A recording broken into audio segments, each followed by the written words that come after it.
2017년 9월 17일 주일 오전입니다.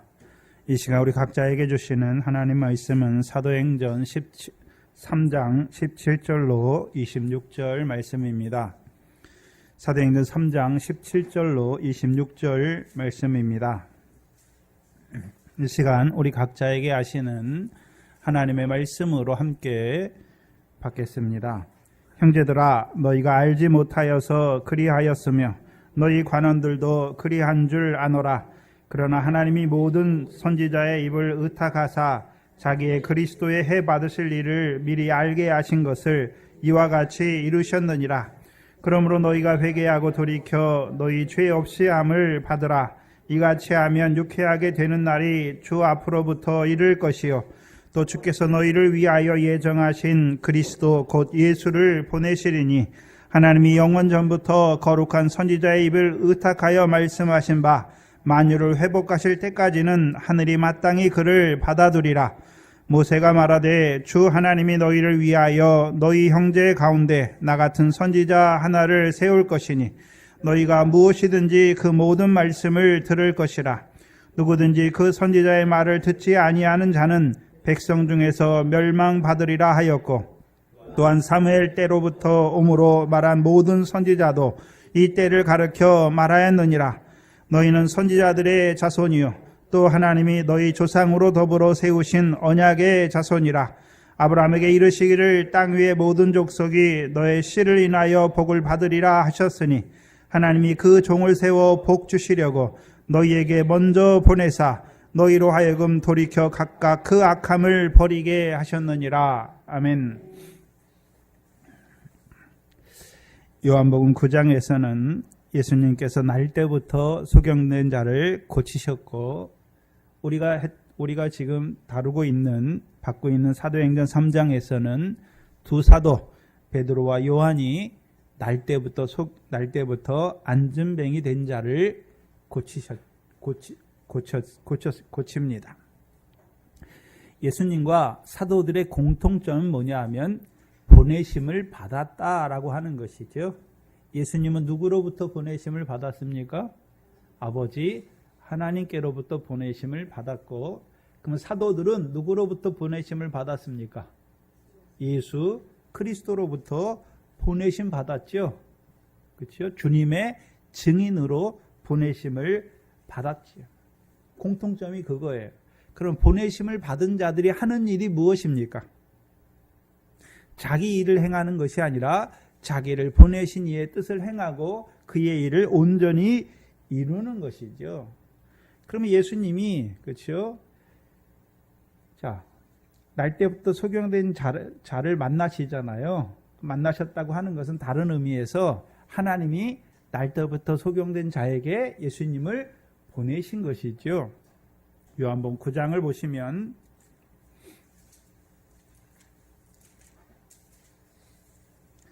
그럼 보내신 자의 일이 무엇입니까? 9장 1절 이하에 보시면 1절로 3절을 보시면 예수께서 길 가실 때에 날 때부터 소경된 사람을 보신지라. 그렇죠? 그래서 사도들도 성전에 올라가다가 누구를 봤습니까? 날 때부터 안진뱅이 된 자가 미문에서 구걸하는 걸 봤고, 예수님도 길을 가다가요 뭘 봤습니까? 날 때부터 소경된 자를 보셨죠. 2절에 보면 제자들이 보러 가로되 라삐여 이 사람이 소경으로 난 것이 네 죄로 인함이오니까 자기 오니까 부모이오니까. 그래서 성경에 소경은 두 가지 소경이 있지요. 귀신 들려 소경된 자가 있고, 그렇죠? 날 때부터 소경된 자가 있지요. 근데 날 때부터 소경된 자는 귀신의 가르침 때문에 소경된 것이 아니죠. 그래서 귀신의 가르침으로 말미암아 소경된 자들은 날 때부터 소경이 아니었는데 귀신의 교훈을 받으니까 어떤 자가 됐습니까? 소경이 된 것이죠. 그럼 제자들이 왜 이렇게 묻습니까? 예수님이 소경을 고치셨잖아요. 그렇죠? 여리고 소경도 고치고 소경을 고치셨잖아요. 근데 소경을 고칠 때에는 항상, 그렇죠? 뭐 들려 소경된 자였습니까? 귀신의 가르침을 쫓아 행하는 그 귀신을 내어 쫓으심으로 소경이 보게 되는 것을 보여주셨잖아요. 그럼 귀신의 교훈을 쫓는 자들의 문제는 무엇입니까? 귀신의 역사는 더럽게 하는 것이죠. 하나님의 백성은 거룩하게 살아야 되는데 더럽게 사는 것이 무엇입니까? 그게 죄란 말이죠. 죄의 문제예요. 근데 이 날 때부터 소경된 자는 죄 때문에, 자기나 부모의 죄 때문에 그런 것이 아니라 3절에 보시면 예수께서 대답하시되 이 사람이나 그 부모가 죄를 범한 것이 아니라 그에게서 하나님의 하신 일을 나타내고자 하심이라. 그러면 예수를 통해서 날 때부터 소경된 자를 보게 하시고 고치게 하신 목적이 무엇입니까? 하나님의 하시는 일을 나타내시는 거예요. 하나님이 하시는 일을 나타내시는 것이죠. 그럼 하나님이 하시는 일의 근본적인, 하나님이 하신 일이 있는데 여러 가지 하죠. 그렇죠? 근데 근본적인 일은 무엇입니까? 그 아들을 보내시는 거죠. 그 아들. 그래서 요한복음 9장 5절에 보시면 보내심을, 예수님이 보내심 받았잖아요. 근데 보내심을 받은 아들이 자기를 뭐라고 밝힙니까? 나는 세상의 빛이다 라고 말씀하잖아요. 그렇죠? 그럼 빛이신 예수님께서 날 때부터 소경된 자의 침을 뱉어서 진흙을 이겨 그 소경의 눈에 바르죠. 그리고 어디 가서 씻으라 말합니까? 실로암에 가서 씻으라. 그 실로암의 뜻이 무엇입니까? 보내심을 받았다라는 것이죠. 그러면 이 날 때부터 소경된 자가 예수님의 말씀을 듣고, 그렇죠? 실로암 못에 가서 씻으면 먼저, 그렇죠? 하나님이 보내신, 그렇죠? 하나님의 보내심을 받아 이 땅에 생명의 빛으로 오신 그 아들을 보게 되는 거예요. 그래서 하나님의 보내신 자를 보게 되는 것이죠. 그럼 소경은 그 전까지 누구를 보지 못한 소경입니까? 요한복음 1장에 예수께서, 그렇죠? 말씀이 육신이 되어 이 땅에 오셨는데 생명의 빛으로 오셨잖아요. 그럼 생명의 빛을 보지 못하는 소경으로 살았지요. 그게 흑암 가운데 살아가는, 애과 같은 흑암에서 하나님의 백성임에도 불구하고 하나님이 보내신 그 아들을 알지 못하는 자로 살아왔단 말이죠. 근데 이제 그 실로암 못에 가서 씻으니까, 그렇죠? 눈이 열리게 되니까요, 하나님의 보내신 아들, 이 세상에 생명의 빛으로 오신 그 하나님의 아들을 보는 자가 되는 것이죠. 그럼 보는 자는 이제 예수님이 빛이니까 그 빛을 보는 자는 빛의 자녀가 되는 것이죠. 그 요한복음의 구조예요. 요한복음에서는 예수님이 내가 세상의 빛이다. 그럼 우리는 어떤 자가 되는 것입니까? 빛의 자녀가 되는 것이죠. 예수님이 나는 참 포도나무다. 그럼 우리는 뭐가 되는 것입니까? 가지. 예수님이 양의 목자다. 그럼 우리는 무엇입니까? 양인. 예수님이 생명의 떡이다. 그럼 우리는 어떤 자입니까? 그 생명의 떡을 먹고 마시는 자.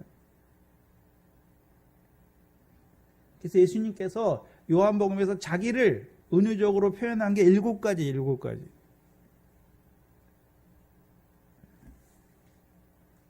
그럼 요한복음 9장에서는 예수님께서 자기를 뭐라고 말씀하십니까? 생명의 세상의 빛이다 라고 말씀합니다.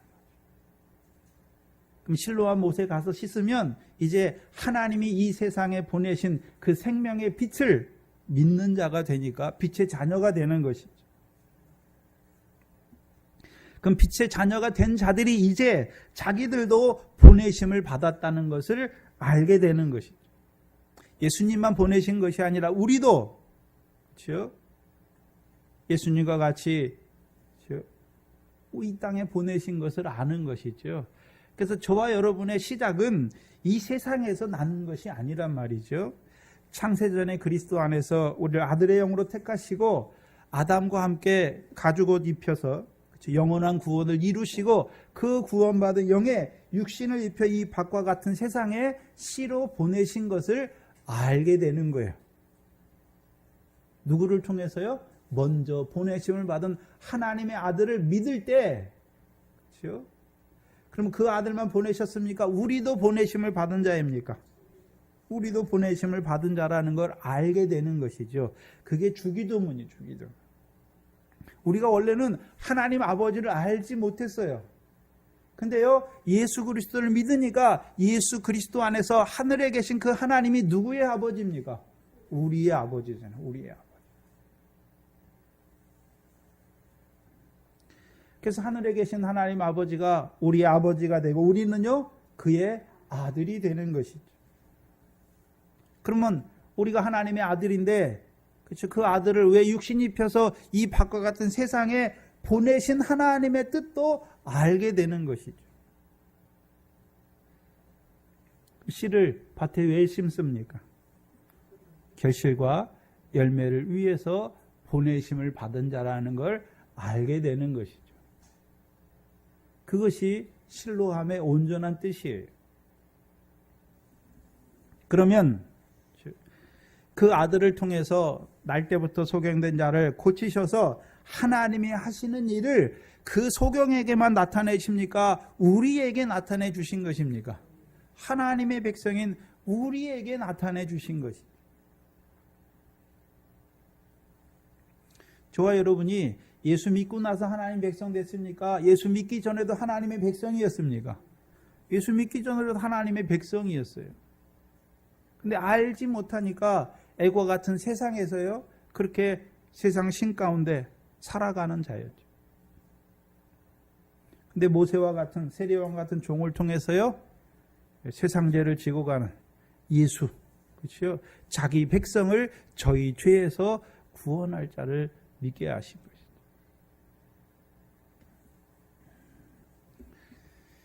그렇다면 사도행전 3장은 주께서 보내신 사도들, 주님의 증인이죠. 그 증인들이 하는 일이 무엇입니까? 날 때부터 안진뱅이 된 자를 고치시잖아요. 고치는 것을 통해서 주께서 하시는 일을 나타내시는 거죠. 누구에게요? 그 당시 육적 이스라엘에게 뿐만 아니라 오늘 하나님의 백성인 우리에게 보여주시는 거죠. 주께서 하시는 일을 나타내시는 것이죠. 그러면 사도행전 3장에서 그렇죠? 보내심을 받은 그 사도들이 그렇죠? 나면서부터 안진뱅이 된 자에게 하는 일이 무엇이었습니까? 거기서는 실로암 못에 가서 씻으라 말하는 것이 아니라 나사렛 예수 그리스도의 이름으로 걸으라 말하는 것이. 그래서 사도 베드로가 은과 금은 내게 없거냐, 내게 있는 것으로 내게 주잖아요. 그러면 사도들이 그렇죠? 나면서부터 안진뱅이 된 자에게 하는 일이 뭡니까? 나사렛 예수 그리스도의 이름을 주는 것입니다. 안진뱅이는요, 나사렛 예수 그리스도의 이름을 받는 자가 되는 것이죠. 받는다는 의미는 믿는다는 것이죠. 그럼 나사렛 예수 그리스도를 믿는다는 의미가 무엇입니까? 사도행전 2장 36절 이하잖아요. 예수 그리스도의 이름으로 세례를 받고 죄사함을 받고 성령을 선물로 받는 자가 되는 것이죠. 그러면 안진뱅이에게 있어서 사도행전 2장에서 경건한 유대인들에게 있어서 그들이 예수 그리스도의 이름으로 세례를 받고 죄사함 받고 성령을 선물로 받는다는 의미가 무엇이었습니까? 패역한 세대 가운데서 구원을 얻었다는 의미죠. 제자가 됐다는 의미죠. 그런데 이 나면서부터 안진뱅이에게는 그렇죠? 예수 그리스도의 이름을 믿고 세례를 받고 죄사함 받고 성령을 선물로 받았다는 의미가 무엇입니까?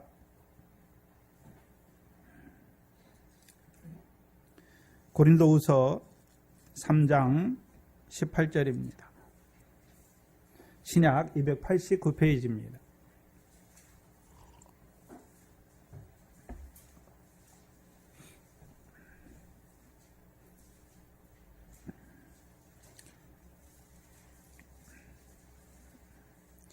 고린도후서 3장 18절에 보시면 우리가 다 수건을 벗은 얼굴로 거울을 보는 것 같이 뭐를 보게 되는 것입니까? 주의 영광을 보매 저와 같은 형상으로 변화하여 영광으로 영광에 이르니 곧 무엇으로 말미암았습니까? 주의 영으로.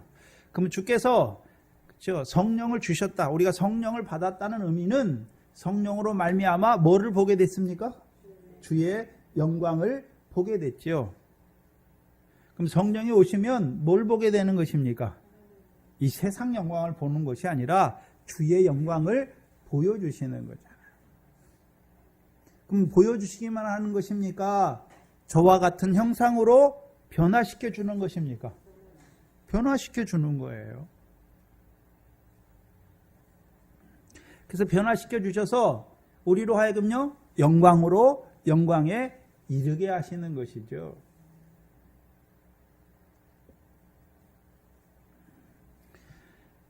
그럼 우리에게 주의 영광을 받다라는 의미는, 그렇죠? 주께서 부활하셔서 그 영광에 들어가셨잖아요. 그러면 주만 부활합니까? 우리도 부활을 바라보게 되는 것입니까? 부활을 바라보는데 그냥 막연한 부활입니까? 상과 영광의 부활입니까? 상과 영광의 부활이죠. 고린도전서 15장 21절 이하에 아담 안에서 많은 사람이 죽은 것 같이 그리스도 안에서 모든 사람이 부활할 것을 말씀해 주셨잖아요.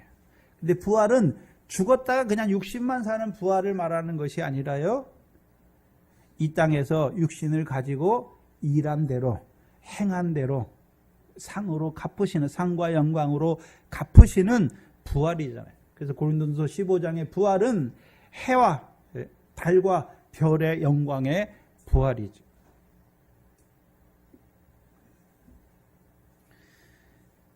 성령을 통해서 성령을 받았다는 의미는 이제요, 주의 영광을 보게 되는 것이죠. 주의 영광을 통해서 우리의 부활의 영광도 바라보는 자가 되는 것이고, 또한 바라볼 뿐만 아니라 저와 같은 형상으로 변화하게 하시는 것이죠. 성령을 받았다는 의미는 변화하는 거예요. 변화. 그렇죠? 변화한다는 의미가 무엇입니까? 상과 영광에 합당한 하나님의 나라의 일이 시작된 거예요. 네? 결실과 상이 있는 기도와 아버지 하나님께서 갚으시는 상이 있는 기도와 금식과 구제가 시작된 것이고요. 미래 결실이 시작되는 것이고, 보리의 결실이 시작되는 것이고, 이제 더 나아가서는요, 하나님 나라를 유업으로 얻는 열매 맺는 그 생명이 시작된 것이죠.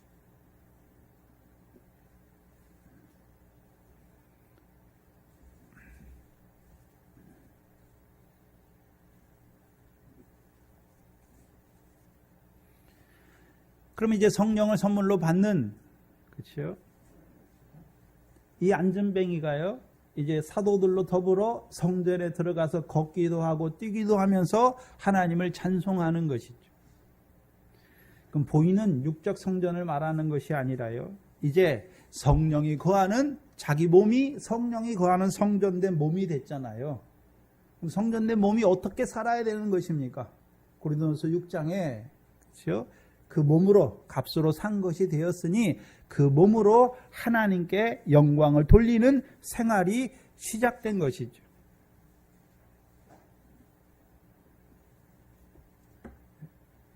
그것을 한마디로요, 하나님의 영광에 이르는 삶이 시작된 것이죠. 하나님의 영광에 이르는 그 생명길이 영광길을 걷게 된 것이죠.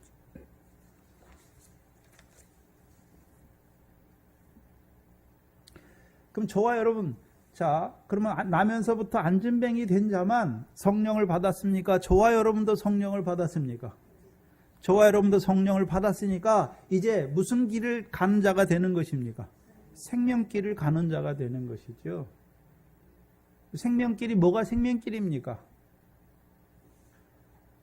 뭐가 생명길인가요? 그 영광에 이르는 길이에요.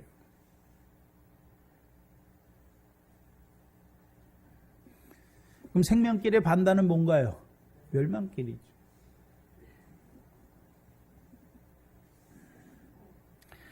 그렇다면 주의 종도를 통해서 나면서부터 안진뱅이 된 자의 고치심을 통해서 주께서 하시는 일을 나타내시면, 그렇죠?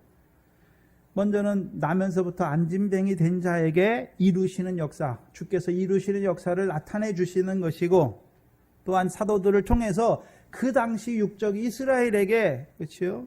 이루시는 역사를 보여주시는 것이고, 더 나아가서는요, 오늘 우리에게 복음으로 부르시고 우리에게 성령을 선물로 주신 목적이 무엇입니까? 우리로 하여금요 하나님의 영광에 이르는 그 생명길을 걷게 하시기 위해서 주셨단 말이죠.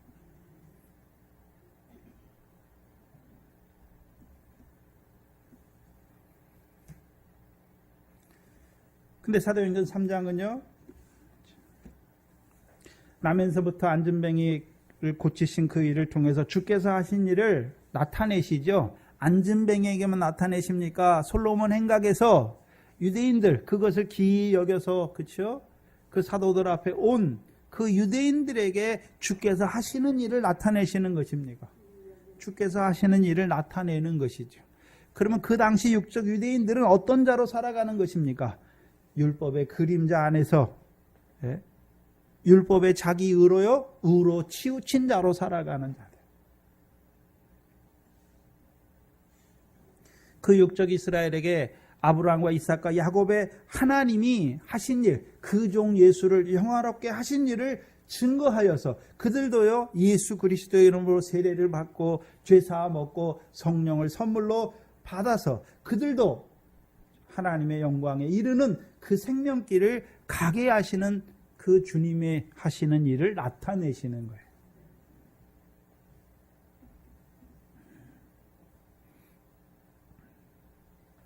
그렇다면 총체적으로 종합해서 봐야 되는데요. 사도들은 누가 보냈습니까? 주께서 보내셨고, 그럼 주님은 누가 보냈습니까? 하나님이 보냈고. 그럼 결국 사도들을 통해서 주의 일과 하나님 아버지의 일이 다릅니까? 같습니까? 같다는 것이. 같은 거예요. 그래서 나사렛 예수 이름으로 걷는다는 의미는 이제요, 우리가 모든 사람이 죄를 범하였음에 어디에 이르지 못합니까? 하나님의 영광에 이르지 못했잖아요. 그럼 예수 그리스도 이름으로 세례를 받으면 죄 사함을 받았지요. 그리고 성령을 선물로 주니까 이제 우리가 어디에 이르는 삶이 시작됐습니까? 하나님의 영광에 이르는 삶이 시작된 것이죠. 그럼 하나님의 영광에 이르는 삶이 무엇입니까? 하늘에 계신 아버지 하나님께서 갚으시는 상이 있는 의를 행하는 그 삶이 시작된 것이죠. 그것을 한마디로요, 그의 나라와 의를 이루는 삶이 시작된 것이죠. 그게 생명길이에요.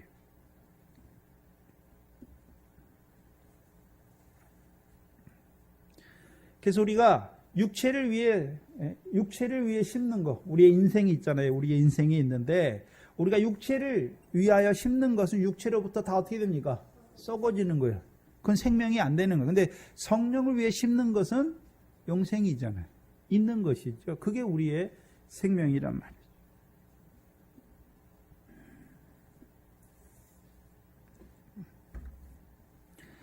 지난 시간 사도들을 통해서요, 그것을 보여주시는 거예요. 주께서 그 안진뱅이를 고치셔서 그를 통하여 하고자 하시는, 주께서 나타내고자 하시는 일을 사도들을 통해서 이제 유대인들에게 증거한 것이죠. 그리고 오늘 본문 17절이죠. 형제들아, 너희가 알지 못하여 그리하였으며 너희 관원들도 그리한 줄 아노라. 그러면 이스라엘 백성과 이스라엘의 관원들이 생명의 주를 죽였잖아요. 십자가에 못 박아 죽였는데 그렇게 한 이유가 무엇입니까? 알지 못한 것이죠. 알지 못한. 무엇을 알지 못했습니까? 13절이죠. 13절. 아브라함과 이삭과 야곱의 하나님이 하시는 일을 알지 못해요. 그럼 아브라함과 이삭과 야곱의 하나님이 하시는 일이 무엇입니까? 그 종 예수를 영화롭게 하시는 것입니다. 문제는 하나님이 그 종 예수를 영화롭게 하시는 목적이 무엇입니까? 영화롭게 한다는 말은 그 종 예수는 이사야 53장에 고난받는 종이고 고난받아서 십자가에 죽으셨잖아요. 근데 하나님이요 그를 살리셔서 주와 그리스도가 되게 하신 것이죠. 그게 영화롭게 하신 것이죠. 그러면 하나님이 그 아들을 고난받게 하시고 부활하게 하셔서 영화롭게 하신 목적이 무엇입니까? 그게 우리와 상관이 있잖아요. 네? 예수께서 죽으시고 부활하셔야, 그가 주와 그리스도가 되셔야 우리 이제 뭐가 시작됩니까? 예수 그리스도의 이름으로 세례가 시작되는 것이죠. 복음이 시작된단 말이죠.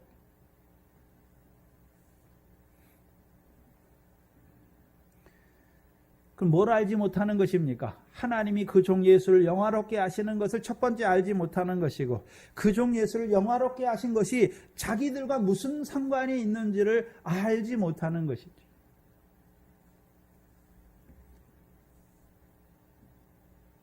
오늘 많은 사람들이 교회에 다니지요. 근데 문제는 하나님이 그 종 예수를 영화롭게 하신 그 역사가 알아요. 예수가 십자가에 죽으셨고 부활하셨다는 건 알아요. 문제는 무엇입니까? 자기와 무슨 상관이 있는 줄 알지 못하잖아요. 알지 못하는 걸 여러분이 분별할 수가 있어요. 우리가 어떻게 해요? 예수 그리스도 믿는다고 하는데, 그렇죠? 성령을 말하는데 늘 뭐를 구하는 것입니까? 세상 것, 육신의 목숨을 위한 세상 것, 육신으로 살아간 날 동안에 그 육체에 필요한 것들을 구한단 말이죠. 그럼 성령을 받았습니까? 이방인입니까? 이방인이 이방. 그럼 생각해 보세요. 여러분의 자녀가 어떤 자로 살아갑니까? 여러분의 남편이 어떤 자로 살아가고 있습니까? 네? 구원이 없이 여전히 패역한 세대 가운데서 하나님의 진노를 자취하는 자들로 살아가지 않습니까? 하나님의 영광을 풀먹는 우상의 형상으로 바꾸지 않습니까? 자기 영광을 풀먹는 소의 형상으로 바꾸는 삶을 살지 않습니까? 나면서부터 소경된 자로 살아가지 않습니까? 나면서부터 안진뱅이 된 자로 살아가지 않습니까? 근데 저와 여러분은 보는 눈이 없어요. 예수님이나 제자들처럼 날 때부터, 사도들처럼 날 때부터 소경된 자를 봐야 되는 것이죠. 그리고요, 줘야 되는 거잖아요. 그에게 나사렛 예수 그리스도 이름을 주어서 예수 그리스도께서 하시는 일을 나타내 줘야 되는 거예요. 그렇다면 여전히 안진뱅이로 소경으로 살아가는 여러분의 자녀, 그렇게 살아가는 것이, 그렇게 계속해서 그렇게 살아가는 것이 하나님의 뜻일까요? 아니죠. 아니에요. 여러분이 뭘 구해야 됩니까? 나를 주의 일을 나타내는 자로 보내시기를 구해야 되는 것이죠. 이사야와 같이 구해야 되는 것이죠. 그렇다면 육적 이스라엘 한번 생각해야 되는데, 로마서 9장 4절 이하에 보면 육적 이스라엘은 양자됨과 영광과 언약들과 율법을 세우신 것과 예배와 약속들이 있고 조상들도 저희 조상들이다 라고 말씀하죠. 그럼 구약에서는 하나님이 하나님의 선문으로 육적 이스라엘을 먼저 부르셨죠. 그래서 그들을 한마디로 율법과 선지자의 백성이다라고 말하는 것이죠. 그들에게 율법의 말씀을 주셨죠. 또한 선지자들을 주셨죠. 그래서 율법과 선지자의 백성으로 살게 하셨는데 왜 하나님의 하시는 일을 알지 못하는 자들이 되었습니까? 알지 못해서 오히려 생명의 주를 죽이는 자들이 되었잖아요. 왜 그렇게 되었습니까? 율법을 가지고 있는데 율법을 주신 하나님의 뜻을 저버린 것이죠. 율법을 가지고 있어요. 하나님의 말씀을 가지고 있어요. 근데 그 말씀을 주신 하나님의 뜻은 저버렸어요. 그때만 그런 것이 아니라 지금도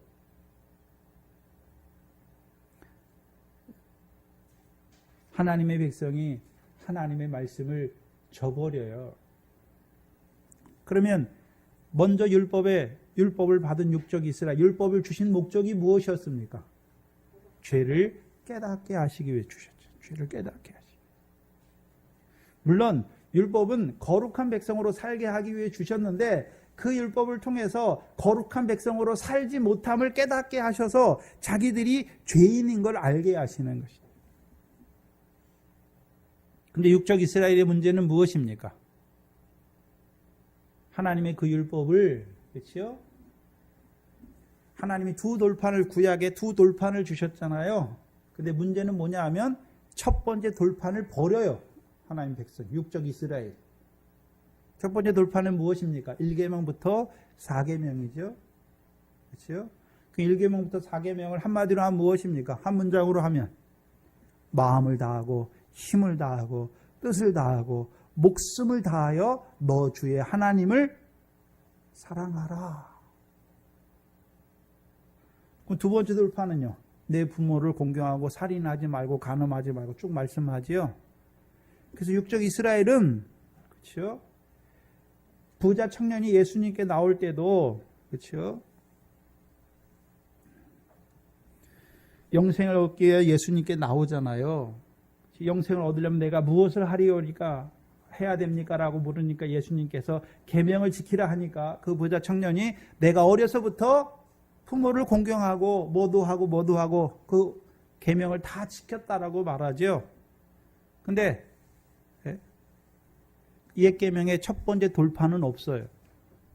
만약에 육적 이스라엘이 그렇죠? 첫 번째 돌파를 가지고 있었다면 마음을 다해서 목숨을 다해서 힘을 다해서 뜻을 다해서 하나님을 사랑하지 않는 것은 다 뭡니까? 다 죄예요. 물론 우리가 부모를 공경하고 살인하지 않고 간음하지 않는 의도 행하지만 그렇죠? 율법은 하나를 범하면 다 범하는 것이죠.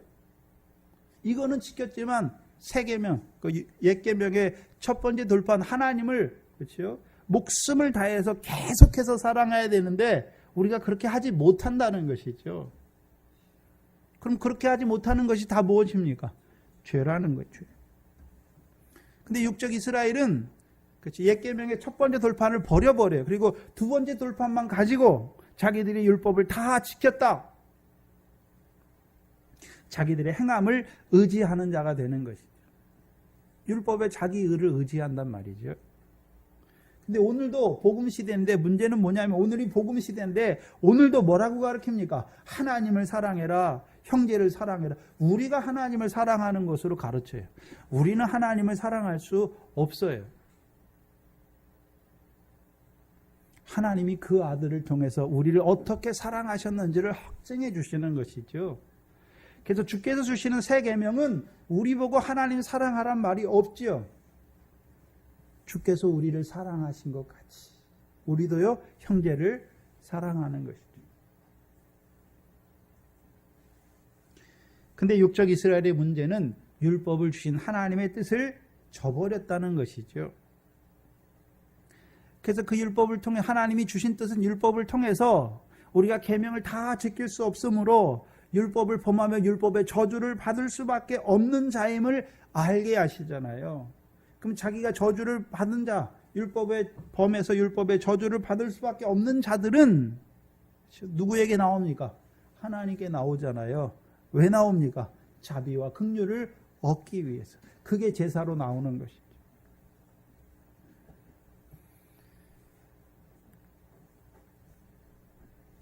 그래서 육적 이스라엘의 문제는 뭐냐 하면요. 그렇죠. 율법이 말하는 더 중요한 바를 버렸잖아요. 의와 인과 신을 버렸다. 마태복음 23장이잖아요. 거기서 의는 믿음으로 말미암은 의, 아브라함의 의, 그걸 디카이오스를 말하는 것이 아니라 크리스를 말하는 심판을 말하는 심판. 그럼 율법을 주셨다는 의미는 내가 율법을 범함으로 하나님의 저주, 그 심판을 받을 수밖에 없다는 걸 알게 하시는 거잖아요. 그게 율법이 가르치는 바예요. 율법을 통해서 거룩한 백성으로 살아가게 하시기 위해서 주셨지만 나는 그 율법을 지키지 못하여 오히려 하나님의 율법의 저주의 심판을 받을 수밖에 없는 자라는 것을 알게 하시는 것이죠. 그러면 저주를 그냥 받습니까? 이제 자비를 구하는 것입니까? 자비를 구하는 것이죠. 근데 육적 이스라엘에게 양과 소가 그들에게 자비를 베푸는 것입니까? 하나님의 어린 양으로 오신 그 하나님의 아들이 죽으심으로 그들에게 긍휼이 이루어지는 것입니까? 죄를 사해 주시는 것입니까? 죄를 사해 주시는 것이죠. 그렇다면 그들이 율법을 통해서 자기들이 심판을 받을 율법의 저주를 받을 수밖에 없다는 걸 아는 자들이 이제 하나님의 자비를 구하는 자들이죠. 제사로 나와서. 근데 육적으로 드리는 그 생축 양과 소가 그들의 피를 없이 하는 것이 아니라 하나님의 아들이 예수 그리스도가 십자가에 죽으심으로 하나님의 백성이 죄사함을 받는 것이죠. 그러면 이제 믿음이에요. 뭘 믿는 것입니까? 하나님이 보내실 하나님의 아들을 바라보는 믿음으로 살아가게 하시는 것이죠. 근데 이들이요, 작은 건 지켜요. 박하와 해양과 근처에 11조는 드린단 말이죠. 근데 하나님께서 박하와 해양과 근처에 11조는 드리는 말을 안 했어요. 그건 채소예요, 채소. 하나님이 드리게 하신 11조는 생축의 11조와 땅의 소산, 밭의 소산의 11조예요. 근처와 이거는 하나님이 드리라는 말을 안 했어요. 근데 자기들이 나는 이렇게 철저하게 하나님 앞에 드린다. 작은 것까지도 구별해서 하나님 앞에 드린다. 근데 문제는 무엇입니까? 율법이 더 중요하게 가르치는 바를 버리는 자들이 된 것이죠. 왜 그렇게 됐습니까? 행함을 의지하는 것이죠. 자기 의에 자기. 결국 자기 의를 의지함으로 하나님의 의를 복종치 않는 자들이 된 것이죠. 두 번째, 선지자들을 통해서 주신 말씀을 버린 자들이죠. 버렸다기보다는 깨닫지 못하는 자들이죠. 로마서 1장 2절에 보면 구약의 선지자들로 그 아들에 관하여 성경에 미리 약속하신 것이다. 그게 복음이에요. 복음은 하나님이 그 선지자들로 말미암아 그 아들에 관하여 성경에 미리 약속하신 것이죠. 그럼 선지자들이 하나님의 백성들에게, 구약의 선지자 하나님의 백성에게 가르치는 것이 무엇입니까? 하나님의 약속이잖아요. 하나님의 약속. 하나님이 그 아들을 보내시겠다. 그리고요, 그 아들이 너희를 위해서 십자가에 고난받고 죽으실 것이다. 후에는요, 부활할 것이다. 그것을 미리 본 거죠. 그래서 우리가 사도행전 2장 할 때 다윗이 뭘 봤습니까? 그리스도의 죽음과 그리스도의 부활을 미리 봤다는 것이죠. 그러면 다윗만 봤습니까? 아브라함도, 그렇죠? 이방을 믿음으로 의롭게 하실 것을 성경에 미리 알고 아브라함이 먼저 복음을 전했습니까? 아브라함이 먼저 복음을 전했다라고 말하는 것이죠. 근데 이들의 문제는 뭐냐면 선지자들의 증거, 하나님이 그 아들을 보내서 그리스도께서 고난받고 후에 그 영광에 들어갈 거. 우리가 베드로전서 오늘 묵도 시간에 베드로전서 1장 10절이잖아요. 그리스도가 고난받고 후에 영광에 들어갈 것을 구약의 선지자들이 부지런히 연구하고 살펴서 어떠한 때인지 그걸 증거했잖아요. 근데 그게 자기를 위한 것이 아니라 오늘 우리를 위한 증거인 것을 보여주셨죠.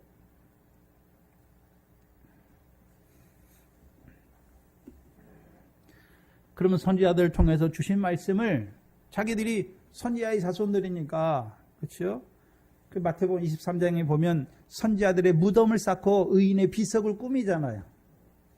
꾸미긴 꾸미는데요, 선지자들을 통해서 증거하신 말씀을 깨닫지 못하는 거예요. 깨닫지 못하는 거예요.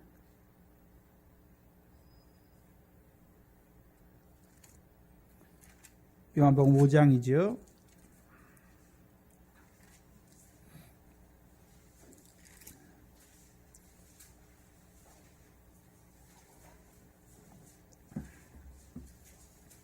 (5장) 39절을 보시면, 39절 이하에 보시면, 너희가 성경에서, 그럼 예수님 당시에는 구약 성경밖에 없어요. 그 육적 이스라엘에게, 유대인들에게 주시는 말씀입니다. 너희가 성경에서 영생을 얻는 줄 생각하고 성경을 상고하거니와 이 성경이 곧 내게 대하여 증거하는 것이로다. 그러나 너희가 영생을 얻기 위하여 내게 오기를 원치 아니하는도다. 그럼 왜 그렇게 되었습니까? 44절이죠. 너희는 서로 영광을 취하고 유일하신 하나님께로부터 오는 영광은 구하지 않는 자가 되니까 어찌 나를 믿을 수 있느냐 말하는 것이죠. 그럼 율법을 가지고, 이 율법을 가지고 있잖아요. 율법을 가지고 이들이 서로 영광을 취한다는 의미가 뭡니까? 사람의 칭찬과 영광을 받는 자들이죠. 그걸 구하는, 추구하는 자들이에요. 그래서 바리새인들, 모세의 자리에 앉은 자들이 하나님의 말씀을 가지고 누구를 높입니까? 자기를 높이잖아요. 누구 앞에서요? 사람 앞에서. 그래서 바리새인들의 요소가 그때만 있는 게 아니에요. 바리새인들이 하나님 앞에 나와서 누가복음 18장 기도할 때 뭐라고 기도합니까? 나는 저 세리와 같지 아니함을 감사합니다. 나는 일에 두 번씩 뭐하고 하잖아요. 그럼 오늘도 하나님 앞에 나와서 그렇죠? 나는 저 사람보다 저렇지 않는 걸 감사합니다. 나는 뭐하고 다 바리새인적인 요소예요.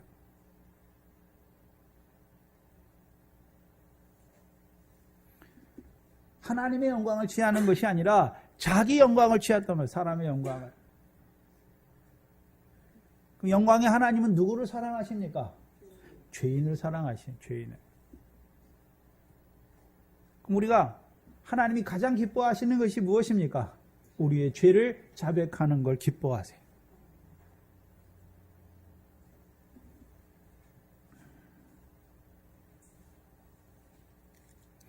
(46절에) 보면 모세를 믿었다면 나를 믿었으리니 이는 그가 내게 대하여 기록하였습니다.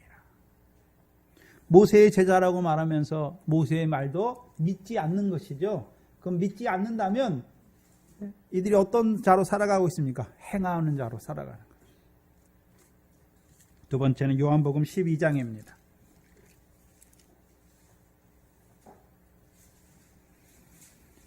요한복음 12장 32절로 34절입니다. 예수님께서 내가 땅에서 들리면 모든 사람을 내게로 이끌겠노라 하시니 이렇게 말씀하시면 자기가 어떠한 죽음으로 죽을 것을 보이십니다.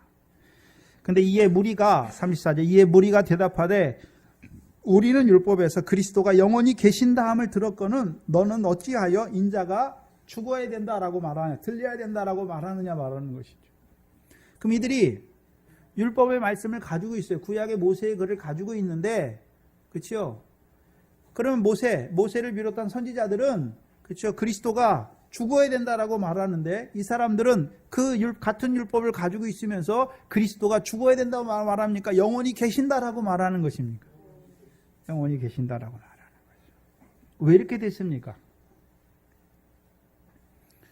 이사야 29장 9절로 11절에 보면 여호와께서 깊이 잠들게 하는 신을 너희에게 부으사 너희 눈을 감기게 하심으로 모든 묵시가 너희에게 봉한 책이 되었다라고 말씀하세요. 율법의 하나님 성경 말씀을 가지고 있는데 하나님이 잠들게 하는 신을 부어주니까 모든 묵시 그 예언의 말씀이 저희에게는 봉한 책이 되었어요. 깨닫지 못하는 거예요. 오늘도 우리가 성경을 가지고 있죠. 이 완성된 성경을 가지고 있는데 문제는 뭡니까? 봉한 책이 돼요. 봉한 책이 되니까 다른 예수, 다른 복음, 다른 영을 전하는 것입니다.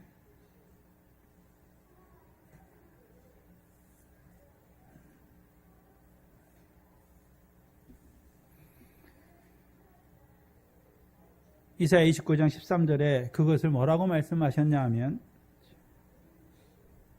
그들이 입술로는 나를 존경하나 그 마음은 내게서 멀도다.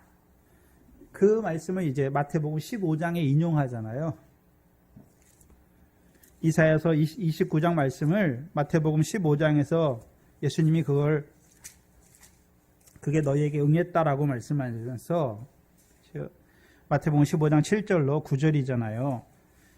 외식하는 자들아 이사야가 너희에 대하여 잘 예언하였도다. 일렀으되 이 백성이 입술로는 나를 존경하되 마음은 내게서 멀도다. 사람의 계명으로 교훈을 삼아 가르치니 나를 헛되이 경배하는 자들. 율법의 말씀을 가지고 있는데 그 율법의 말씀을 따라 하나님을 경배하는 것이 아니라 사람의 계명, 특별히 장로들의 유전이잖아요. 하나님의 계명이 아니에요. 장로들의 유전을 가지고 사람의 계명으로 교훈을 삼아 하나님을 섬겨요. 헛되이 경배하는 자들이죠. 그리고 15장 14절에 그냥 두어라. 저희는 소경이 되어 소경을 인도한다라고 말씀하시는 것이죠. 그러면 누가 소경입니까? 하나님의 말씀을 가지고 있는데 그 말씀이 그렇죠. 예수 그리스도를 통해서 어떻게 이루어 성취되는지를 보면서도 깨닫지 못하는 것이죠.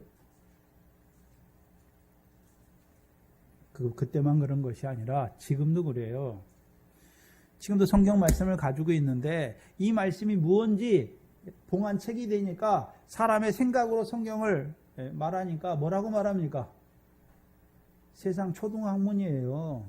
예수 잘 믿으면 세상 복 받는다. 예수 믿으면 육신의 병 낫는다.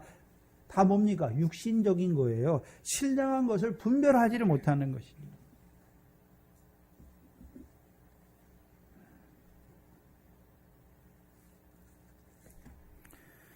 근데 문제는 알지 못해서 그렇게 하는 것이죠. 근데 알지 못하고 그렇게 한 것은, 그렇죠? 돌이킬 기회가 있죠. 돌이킬 기회가 있어요. 그래서 예수님께서 십자가의 첫 말씀이 무엇입니까? 아버지여 저희를 사하여 주시옵소서 자기의 하는 것을 알지 못하네이다. 에어컨 좀 조금 틀어주세요. 근데 나눠요. 알지 못해서 그렇게 하는 관원과 백성들이 있고, 근데 예수님께서 마태복음 16장 21절 이하에 대제사장과 서기관과 장로들, 빌라도가 알잖아요. 빌라도가 시기로 예수를 넘겨준 걸 알잖아요. 시기로 하는 자들은 알지 못하고 한 것이 아니라 알면서도 그렇게 하는 것이죠. 그들은요, 용서받지 못하는 것이죠. 우리가 사울을 보면 알 수 있잖아요. 사울, 가말리엘 문화에서 율법의 조상들의 엄한 교훈을 따라서 율법을 엄하게 지키는 사람이에요. 그가 뭐 합니까? 그리스도인을 핍박하잖아요. 대적하잖아요. 근데 알고 했습니까? 알지 못하고 했습니까? 자기는 그게 하나님을 바로 섬기는 예라고 생각해서 그렇게 한 것이죠. 그러니까 사도 바울이 회심하고 아나니아에게 안수받고 나서 눈에서 뭐가 벗겨집니까? 뱀의 비늘 같은 것이 벗겨지잖아요. 그러면 사도 바울이 가말리엘 문화에 있을 때는 무슨 교훈을 받았습니까? 뱀의 교훈이 뱀의 교훈. 근데 시기하는 자들은 뱀입니까? 독사입니까? 독사예요. 독사는 물리면 죽지요. 그럼 유대인들 중에서도 그렇죠? 다 돌이키는 받는 자가 아니라 알지 못하고 그렇게 한 백성들과 관원들은 그렇죠? 돌이킴을 받을 수 있다는 것이죠. 18절에 그러나 모든 선지자의 입을 의탁하사 자기의 그리스도의 해 받으실 일을 미리 알게 하신 것을 이와 같이 이루셨다. 하나님의 백성은 자기들이 무슨 일을 하는지를 알지 못해서 빌라도가 노아 죽이로 결안한 것을 거절하고 생명의 주를 죽였죠. 근데 하나님은 그 하나님의 백성이면서도 알지 못하는 자들을 들어서 하나님의 뜻을 성취하신 것이죠. 그럼 그리스도께서 해 받으신 것이 누구의 뜻을 이루신 것입니까? 하나님의 뜻을 이루신 것이죠. 그럼 하나님의 뜻이 무엇이었습니까? 히브리서 10장이지요. 히브리서 10장이에요. 다 찾으면서 하려니까 그래도 찾으면서 해야지요. 히브리서 10장입니다.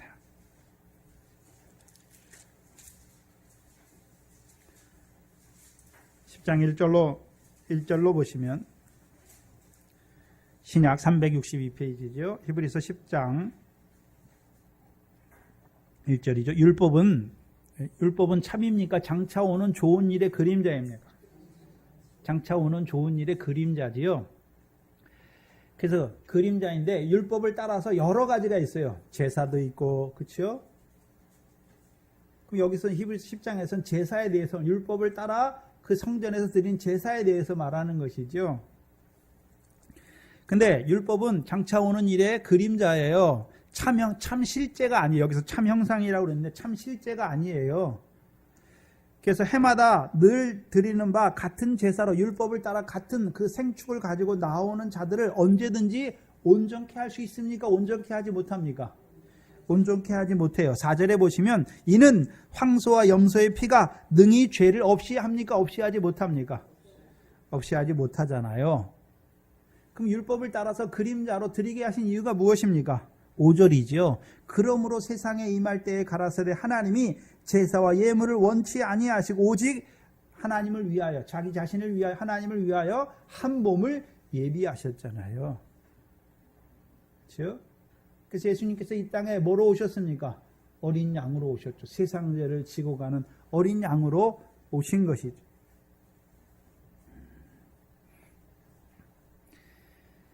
그래서 9절에 보시면 그 후에 말씀하시기를 보시옵소서. 예수님이 말하는 거예요. 내가 한 몸, 하나님이 예비하신 한 몸이, 그래서 말씀이 육신을 입고 이 땅에 오셨어요. 그래서 보시옵소서 내가 하나님의 뜻을 행하러 왔나이다 하셨으니 그 첫 것을 폐하심은 둘째 것을 세우려 하심이니라. 이 뜻을 쫓아 첫째 것을 폐하고 둘째 것을 세우기 위해서, 그 하나님의 뜻을 이루기 위해서 예수 그리스도께서 자기 몸을 단번에 들이심으로 말미암아 우리가 거룩함을 얻었다, 입었다라고 말하는 거예요.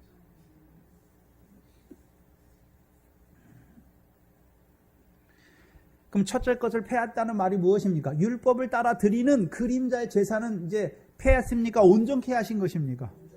그렇죠. 그래서 예수님께서 마태복음 5장 17절에 내가 율법과 선지자를 폐하러 온 것이 아니라 완전케 하러 오셨다라고 말씀했죠. 그럼 완전케 했다는 의미가 뭔가요? 그럼 하나님 백성이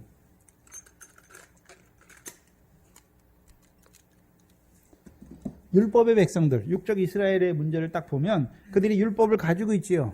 근데 율법을 가지고 있으니까 늘 율법으로 저주를 받을 수밖에 없잖아요. 그렇죠? 근데 완전케 하셨다는 의미가 뭡니까? 그리스도께서 해 받으심으로 율법의 저주에서 그들을 속량하신 것이죠. 갈라디아 3장 13절이죠. 율법의 저주에서 속량하시기 위한 그리스도의 십자가를 보여주시죠. 그래서 예수의 십자가와 그리스도의 십자가, 우리가 생각할 때 나사렛 예수가 십자가에 죽으셨잖아요. 근데 구약의 선지자들로 말미암아 말할 때에는 누가 고난받았다고 말합니까? 그리스도가 십자가에 죽으셨다라고 말하는 거죠. 엄밀하게 말하면 예수 그리스도가 단번에 죽으심이죠. 그러면 예수 그리스도는 우리를 세상 죄에서만 구원하십니까? 구원하기 위해서, 죄를 사하시기 위해서만 죽었습니까? 율법의 저주에서도 속량하시기 위해서 죽으신 것입니까? 율법의 저주에서 속량하시기 위하여 죽으신 것이죠. 근데 율법은 언제 주셨습니까? 애굽에 있을 때 줬습니까? 홍해 물세례 받은 다음에 율법 주셨습니까? 홍해 물세례 받은 다음에 율법을 주셨잖아요. 우리가 예수가 세상 죄에서 나를 구원하신 걸 알아요. 그리고서 하나님의 말씀을 주셨잖아요. 그러면 이제 우리는 하나님의 말씀대로 살아야 돼요. 근데 그 하나님의 말씀대로 거룩한 삶에 살지 못하잖아요. 거룩하게 살지 못하는 것은 이제 그건 세상 죄입니까? 하나님의 말씀을 범하는 죄입니까? 하나님의 말씀을 범하는 죄예요. 그 죄도 어떻게 하십니까? 속량하시죠. 그게 죽으신 다음에 흘리시는 피와 물이에요. 예수께서 나를 위해서 죽으신 걸 알면서도 다시금 내가 죄를 짓는 그 죄, 하나님의 말씀을 범하는 그 죄는 다시 예수님의 옆구리를 창으로 찌르는 것과 같아요. 찌르는데 주께서 어떻게 하십니까? 내가 너를 위해 죽었는데 또 너 나 죄를 져서 나를 창으로 찌를 수가 있어. 이렇게 말씀하시는 것이 아니라요. 피와 물을 흘려주세요. 피는 무엇입니까? 다시금 그 죄를 사해 주시는 거죠. 물은 무엇입니까? 이제 깨끗하게 하시는 것이죠.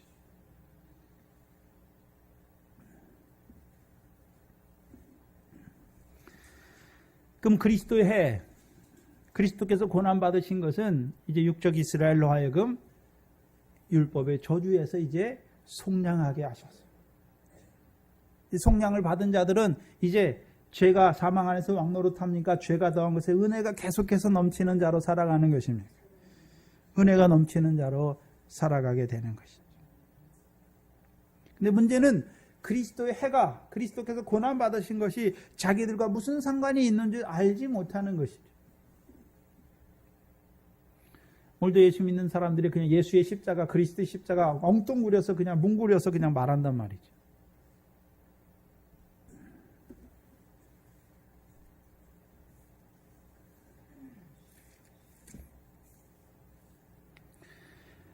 그럼 그 유대인들에게 그리스도께서 너희를 율법의 저주에서 속량하시기 위해서 고난을 받으셨다라고 말하는 것입니다. 그러니까 19절에 그러므로 너희가 회개하고 돌이키라 라고 말하는 거죠. 회개하고 돌이키라. 그럼 어디에서 회개하고 돌이키는 것입니까? 율법의 행함을 의지하던 그 자리에서 돌이키라 라고 말하는 것이죠. 그럼 회개하고 돌이키는 자들에게 주시는 세 가지가 있어요. 오늘 본문에 그 세 가지를 말씀하세요. 회개하고 돌이키는 자들에게 주시는 것이 무엇입니까? 첫 번째요. 너희 죄 없이 함을 받게 하시는 것이죠. 죄 없이 함을 받게 하시는 것이죠. 죄 없이 한다는 말은 씻어내리다, 지우다, 말살하다, 도말하신다는 개념이죠. 두 번째는요. 그 죄사함을 받은 자들에게 무슨 날이 이르릅니까? 유쾌하게 되는 날이 주께로부터 이르는 것이죠. 유쾌하게 되는 자로, 유쾌한 날이 주께로부터 이르니까, 그렇죠? 이들이 이제 어떻게 살아가는 자들이 되는 것입니까? 유쾌한 자들로 살아가는 거죠. 세 번째는요, 20절이죠. 주께서 너희를 위하여 예정하신 그리스도 예수를 보내시겠다라고 말하는 것이죠.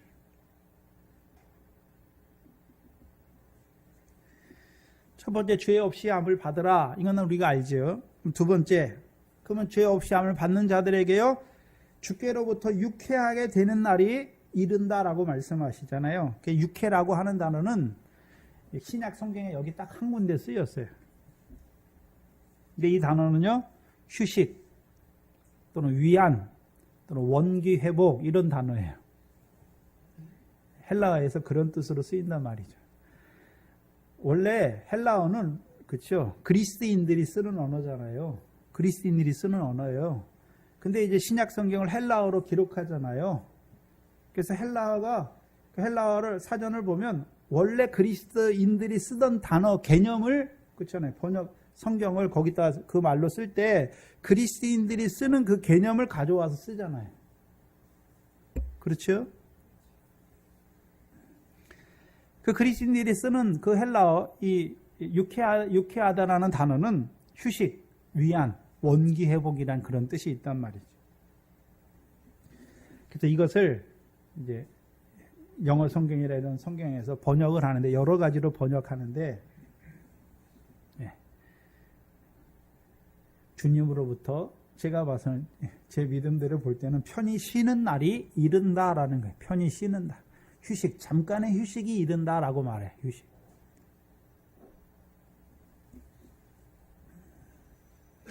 그럼 쉬다라는 말은 그렇죠.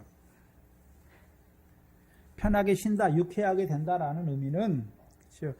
어디에서 벗어나야 유쾌하게 되는 것입니까? 죄에서 벗어나야 유쾌하게 되는 것이죠. 그럼 죄를 안 짓는다는 말입니까?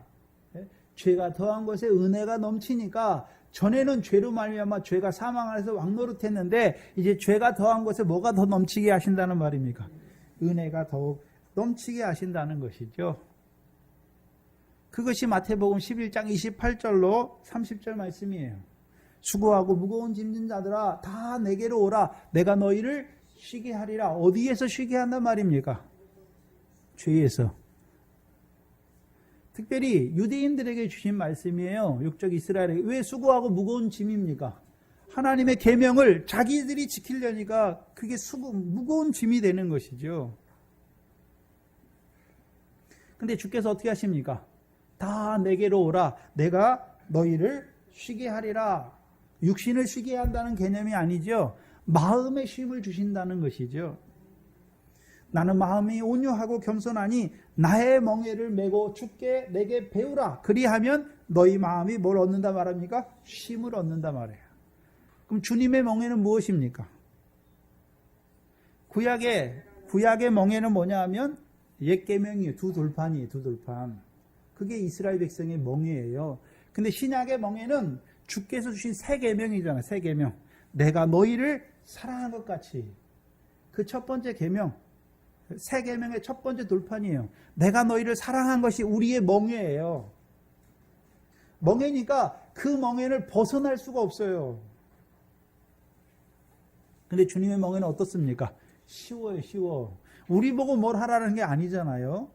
나 같은 죄인을 주께서 끝까지 사랑하시겠다는 것이. 그게 저와 여러분의 멍에 얼마나 쉽습니까? 그럼 우리가 이제 그 멍에를 메고 누구한테 배우면 되는 것입니까? 주께 배우는 거예요. 배운다는 의미가 뭡니까? 어떻게 세상 끝날까지 나 같은 죄인을 어떻게 사랑하시는지를 계속해서 어떻게 하는 것입니까? 덧입는 거예요. 그 사랑을 입는 거예요. 1만 달란트 탕감 받은 자라는 걸 깨닫기까지 배우는 거예요. 배우는 거. 우리의 삶을 통해서 배우는 거예요. 여러분의 삶이 무엇입니까? 하나님 말씀 받지만 그대로 살지 못해서 늘 더럽고 부정한 자로 살아가는 그 죄인이잖아요. 근데 자기 죄를 가지고 주께 나오면 주께서 제대로 심판하십니까? 죄가 더한 것에 은혜가 더욱 넘치게 하시는 것입니까? 은혜가 넘치게 하시는 거예요. 그래서 주께서 우리를 어떻게 사랑하셨는지를 배우는 거예요. 계속해서. 죽을 때까지 배우는 거예요. 이제 믿음이 자라간 자는 배움이 커요. 죄인의 괴수를 위하여 주께서 죽으신 그 사랑을 알게 되는 것이죠.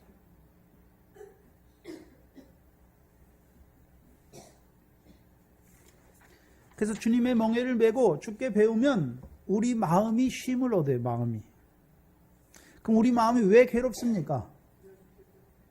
죄가 자꾸 찌르잖아요.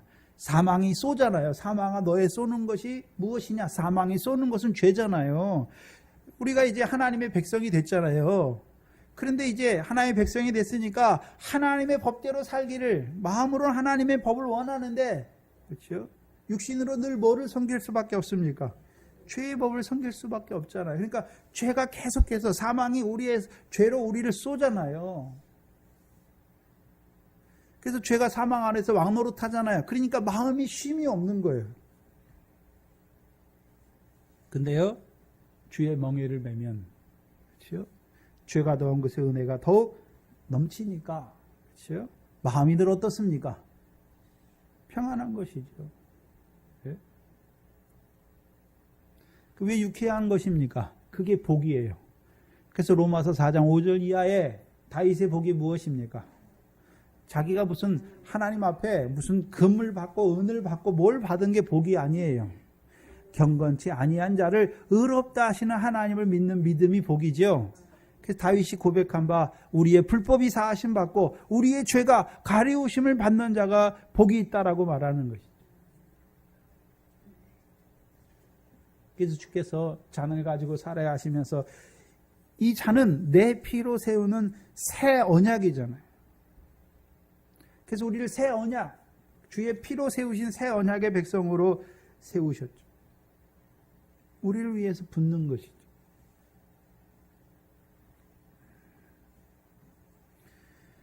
그래서 저와 여러분이 이제요, 그렇죠? 주의 멍에를 메물어 우리 마음이 쉼을 얻는 자로 살아가는 것이죠. 그렇죠? 다른 말로 하면요, 그리스도 예수 안에 있는 자들에겐 결코 뭐가 없습니까? 정죄함이 없나니. 왜요? 생명의 성령의 법이 죄와 사망의 법에서 우리를 해방시켰다. 생명의 성령의 법이 무엇입니까? 로마서 5장 5절이죠. 성령이 우리 마음에 하나님의 사랑을 부어주시죠.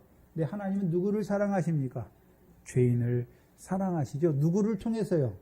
그리스도를 통해서 죄인을 사랑하시는 것이죠. 그럼 그 사랑이 우리에게 임했으면, 그렇죠?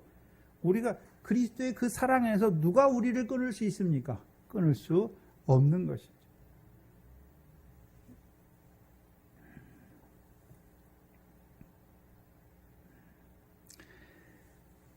그래서 에레미야 31장에 보면 주께서 이스라엘 집에 새 언약을 세우겠다라고 말씀하시죠. 새 언약의 내용이 뭐냐면 내 법을 너희 마음에 두고 너희 마음의 생각에 내 법을 기록하여 너희는 내 백성이 되고 나는 너희 하나님이 되겠다라고 하는 말씀이에요. 새 언약의 내용이 뭐냐면 주의 법, 그렇죠? 율법을 계명을 우리 마음에 두는 거예요. 우리 마음에. 육적 이스라엘은 그 율법의 계명을 자기 육신에 두는 거예요. 내가 살인 안 했어? 육적인 살인 안 했어? 간음 안 했어? 그러니까 나는 의인이야. 근데 예수님께서는 그 율법을 우리 마음에 두니까 우리 마음에 형제를 미워하는 마음이 있죠. 그거 뭡니까? 살인이죠. 여자를 보고 음욕을 품어요. 뭡니까? 살인이죠. 세상과 짝해요. 그게 무엇입니까? 영적 간음이잖아요. 그 법을 두니까 우리가 어떤 자가 되는 것입니까? 죄인이잖아요. 죄인. 로마서 7장 9절 이하잖아요. 내가 전에 법을 깨닫지 못할 때, 율법을 가지고 있었지만 율법을 주신 하나님의 뜻을 깨닫지 못할 때에는 율법을 지켜서 내가 의롭다라고 하는 자였는데, 이제 법을 깨달았어요. 주께서 그 법을 우리 마음에 넣어주니까, 우리가 법을 깨달으니까, 계명이 우리 마음에 이르니까 죄는 살아나고 나는 죽었다. 생명에 이르게 할 그 계명이 오히려 내게 사망을 이루게 합니다. 이제 죄가 사망 안에서 왕노릇하게 되는 것이죠. 그래서 우리의 육신이 죄에 팔린 것을 보게 하시잖아요. 뭘 통해서요? 하나님의 율법을 우리 마음에, 주께서 그 율법을 우리 마음에 두시니까 우리 육신이 죄 아래 팔렸잖아요. 죄의 종노릇하는 죄. 죄에 늘 진자로 살아가는 것을 보게 되는 것이죠. 근데 그렇게 하신 것이 누굽니까? 하나님께서 그렇게 하신 것이죠. 그렇게 하신 이유가 무엇입니까?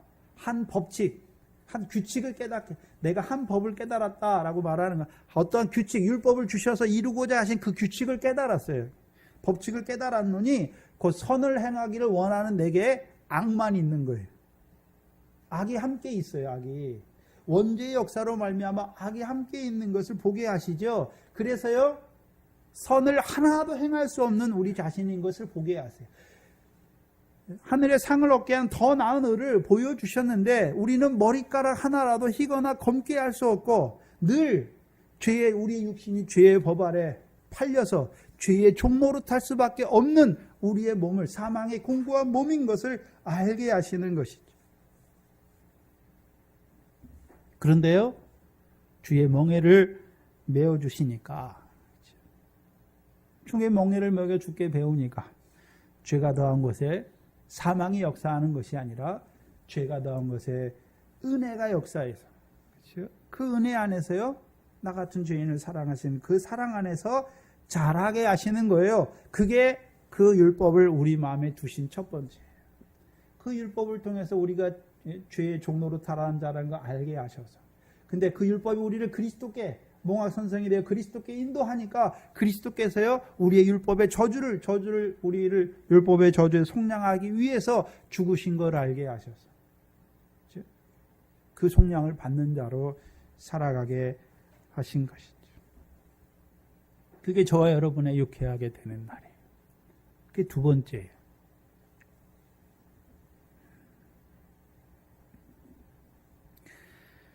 죄의 종로로 타는 데서 자유케 하시는 것이죠.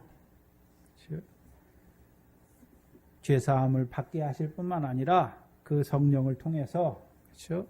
하나님의 사랑을 부어주어서 우리로 하여금 늘 나 같은 죄인을 사랑하시는 그 새 계명의 첫 번째 돌판 안에서 자라는 자로, 마음의 쉼을 얻는 자로 살아가게 하시는 것이죠. 세 번째는 오후 시간에 하겠습니다. 기도하겠습니다. 하나님 아버지, 감사합니다.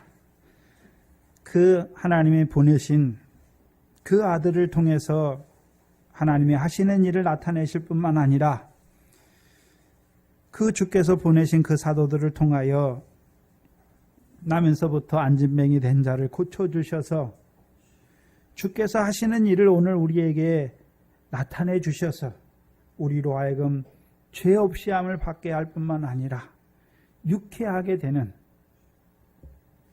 주의 멍에를 메고 주께 배우는, 오늘도 나 같은 죄인을 사랑하시는 그 사랑 안에서 살아가는 자들로 우리를 세우신 아버지 하나님, 감사합니다.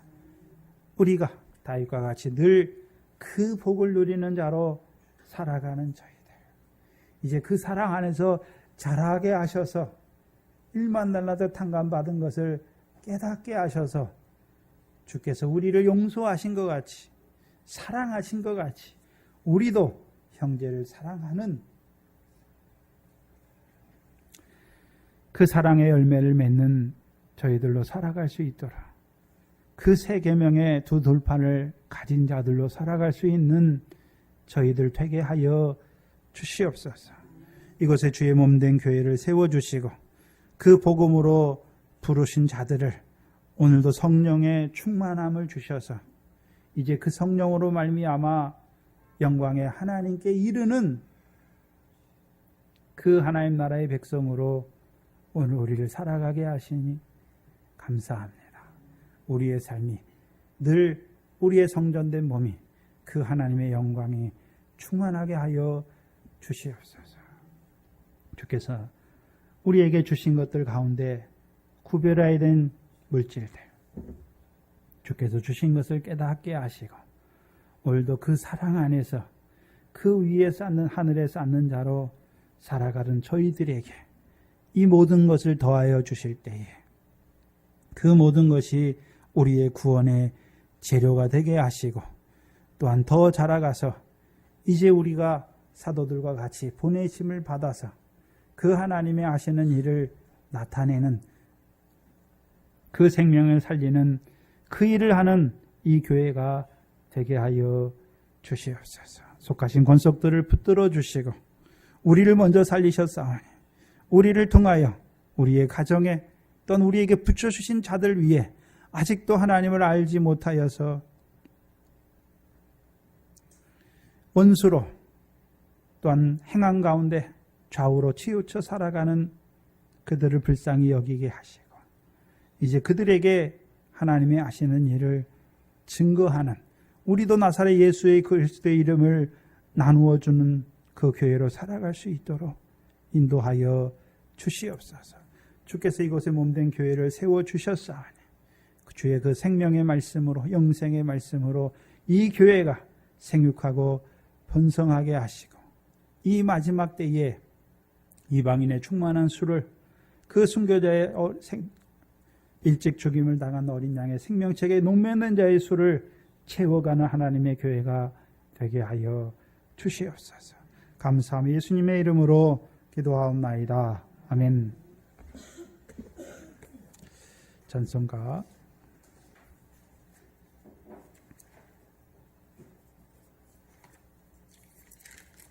405장입니다.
수요일 3회상 말씀 주십니다.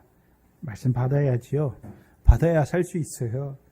금요일은 마태복음 24장 강론 들어갑니다. 모이기를 힘쓰시고, 그렇죠? 말씀 받아야 그 말씀대로 살아야 상이 있는 것이죠. 그래서 말씀을 늘 그 말씀이 우리의 생명이, 다른 게 생명이 아니라 말씀이 생명이에요. 말씀을 받아야 우리의 생명이 자라는 것이고, 그렇죠? 우리의 믿음이 자라는 것이죠. 우리의 사랑이 자라는 것이죠.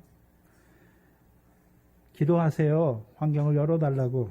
그렇죠? 나오지 못하시면 파일이나 이런 걸로 들으세요. 그렇죠? 들으시고 늘 그 말씀 가지고 일깨워야죠. 자기 삶을 비춰보시고 일깨워야 되는 것이지. 말씀 받았다 깨달았다 다 되는 게 아니죠. 지키지 못하면 빼앗겨요. 사모하시기 바랍니다. 또한 하나님께서 이 사도행전을 통해서 오늘 사도들을 통해서 이루어 가시는 그 일을 통해서 사도들만 그 일을 하는 것이 아니라 우리도 이제 보내심을 받은 자로 일해야 되잖아요. 일할 때가 얼마나 많습니까? 먼저 여러분의 가정에 여러분을 먼저 보내셨잖아요. 하나님이. 교회는 교회 와서 교회 사람들끼리 어울리라고 보이신 것이 아니라 와서 말씀을 듣고 자라가서 가서 뭐 해야 됩니까? 나눠줘야죠. 여러분의 삶을 통해서 전도의 일을 하는 것이죠. 사모하시기 바랍니다. 요절은 사도행전 2장 36절 한 절입니다.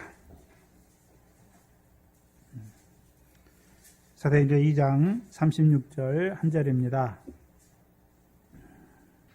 함께 받겠습니다. 그런즉 이스라엘 온 집이 정령이 알지니 너희가 십자가에 못 박은 이 예수를 하나님이 주와 그리스도가 되게 하셨느니라 하니라. 아멘. 하나님의 복을 받겠습니다.